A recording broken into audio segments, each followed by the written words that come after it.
ብስራት ሁለት እጁ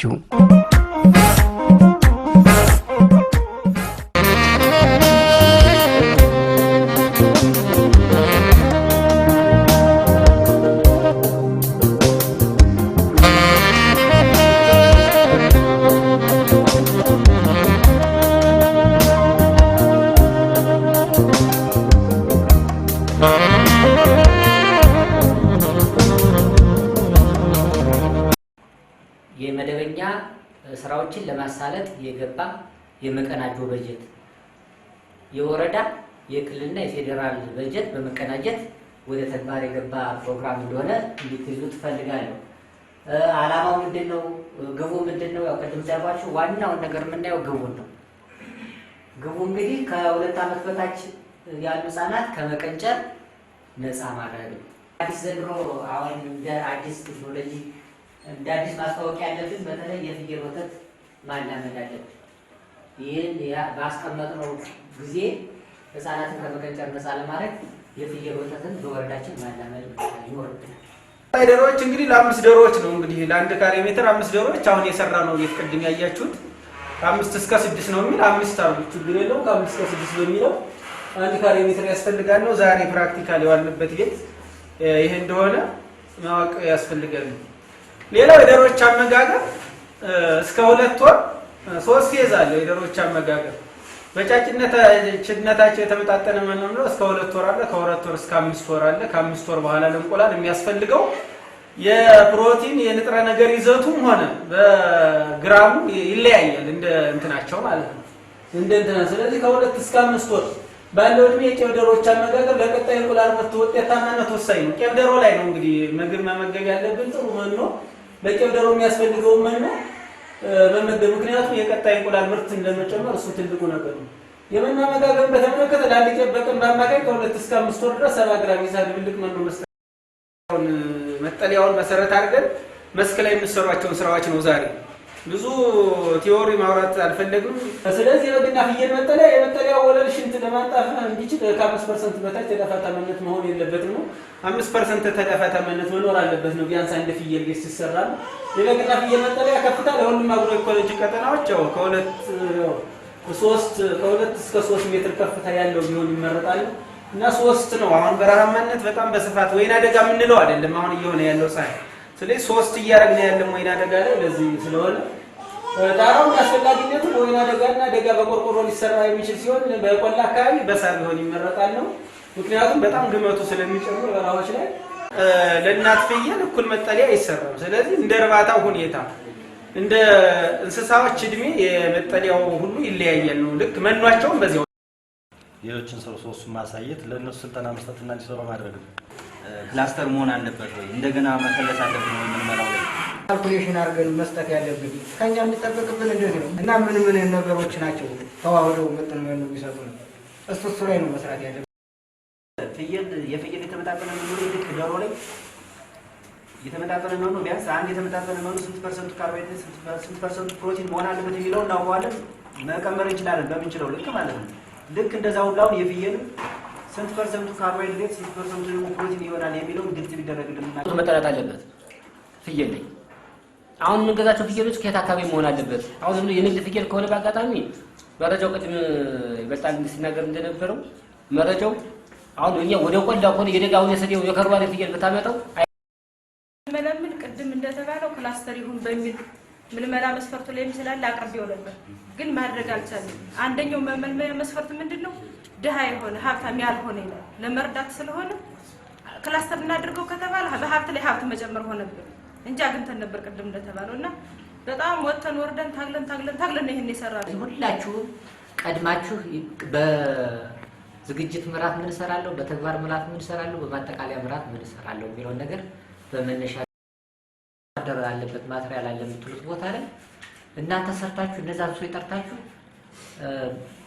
ባሎችን ማለት ነው የምስቶችን ባል አምጥታችሁ ብታሳዩአቸው እነዛ ሰዎች ሄደው ይሰሩላችሁ። አዋይታችሁ ጨርሱና በዚህ ልክ ወደ ተግባር ገብተን የሚመለከተውን ተጠቃሚ ማድረግ አለብን የሚለውን ነገር ያዙልን የሚለውን ነገር እንድትወስዱ ፈልግ። ይሄ ፕሮግራም ሲመጣ መጀመሪያ ላይ 2 ቀበሌዎችን ብቻ ነው ይዘን የነበረው። በዚህ ዓመት 6 ቀበሌ ጨምረናል። ነገ ከነገ ወዲያ ደግሞ የተሻለ ስራ ስንሰራ ሁሉንም ቀበሌ ማዳረስ ስራ እንሰራለን ማለት ነው። ስለዚህ እኛ ደግሞ ትጉነን ስራ መስራት ከቻለን ውጤታማ ከሆነ ነገ ማናመጣው በጀት የለንም ማለት ነው፣ እንጨምራለን ማለት ነው።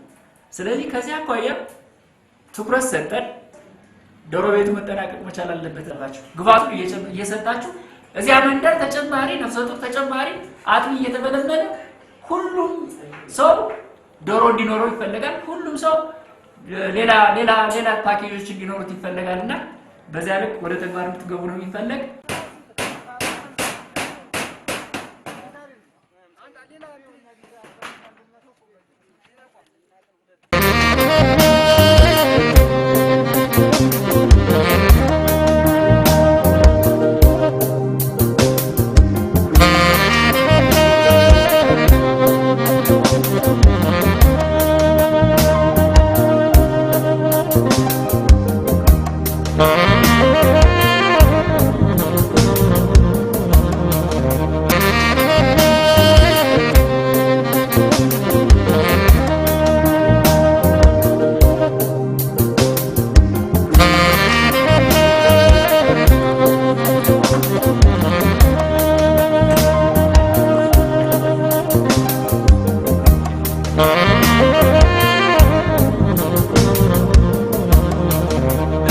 የተግባር ስልጠናዎች ነው የሰጠን።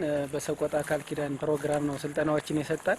ይህንን ስንሰጥ እንግዲህ ብዙ ማቴሪያል እና ገንዘቦች ተደርጎ ታስቦበት የተሰጠ ስልጠና ነው ጊዜ ተወስዶ እና ይህን ስልጠና ስንሰጥ እንግዲህ የዶሮ ቤትና የፍየል ቤት ነው ያሰራን የተግባር ስልጠናዎች። ይህን ስናሰራ ያው እያንዳንዷ ለአንድ ፍየል የሚያስፈልጋትን እና ለጠቅላላ ለሚፈለገው ዶሮ ምን ያህል ካሬ ሜትር እንደሚያስፈልገው እስካች አርገን አናጢ ቀጥረን ነው ያሰራ ነው እና በጣም የተሻለ ስልጠና የተሰጠበት ቀን ነው። ለአንድ ለዶሮ ቤትን በሚመለከት ዶሮ ቤት ስናሰራ ቁመቱ 2.5 ሜትር አድርገን ለአምስት ዶሮ 1 ካሬ ሜትር ያስፈልጋል የሚለውን ይዘን አጠቃላይ ለ25 ዶሮ ነው የሰራናት ይችን ቆርቆሮ ቤት እና ያው ዛሬ ጥሩ ስልጠና ያረግንበት ቀን ነው በአጠቃላይ ማለት ይቻላል። ቀበሌ ላይ እገዛ የሚያደርግላቸው ስልጠና ቀበሌ ላይ ነገ ሄደው የሚያሰሩት ብዙ ቤቶች አሉ ባለሙያዎች። ስለዚህ እነሱን የተግባር ስልጠና የተደገፈ ለአርሶ አደሩም እንዲሰጡ በማድረግ በኩል የተካሄደ ዓላማ ያለው ስልጠና ነው የሰጠን የሚል ሀሳብ ለመስጠት ነው። በጣም አባሪፉ ነው ስልጠና የተሰጠን። እኛም በተግባርም ይኸው እንደምታዩት በዚህ አግባብ እየሰራን ነው። ቀጣይ የውስጥ ለውስጥ ስራዎች የሚጠናቀቁ ስራዎች አሉ። እነሱን ስራዎች ቀጣይ እንደምናጠናቀቃቸው ነው። የቀበሌ ባለሙያዎች በዶሮ ቤትና በፍየል ቤት ጋጣ አሰራር ነው ዛሬ ስልጠና የሰጠ ነው።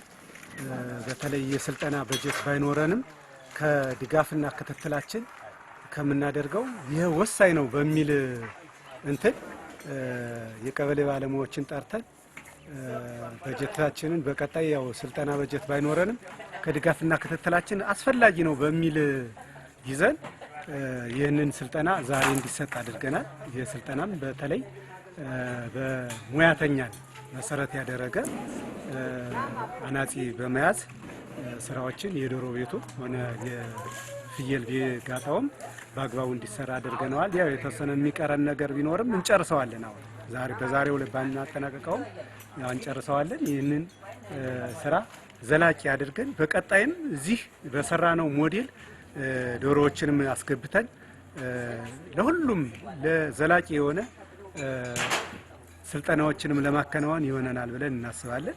እዚህ የሰራነው ስራ ወጣቶችንም ለማሰልጠን ባለሙያም ለማሰልጠን ለቀጣይም ይሆነናል ብለን የሞዴል እዚህ ስንሰራ ከበጀት አኳያ በለለም በጀት ነው እንዲሰራ ያደረግነው።